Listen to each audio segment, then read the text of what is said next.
Are you paying attention? Good. If you're not listening carefully, you will miss things. Important things. I will not pause, I will not repeat myself, and you will not interrupt me.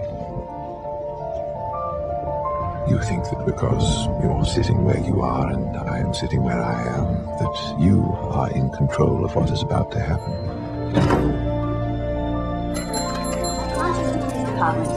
Please hold.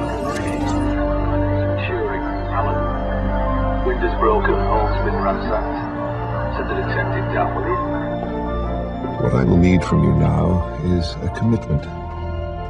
You will listen closely and you will not judge me until I am finished. If you cannot commit to this, then please leave the room. Come in. But if you choose to stay, remember you chose to be here. What happens from this moment forwards is not my responsibility. It's yours.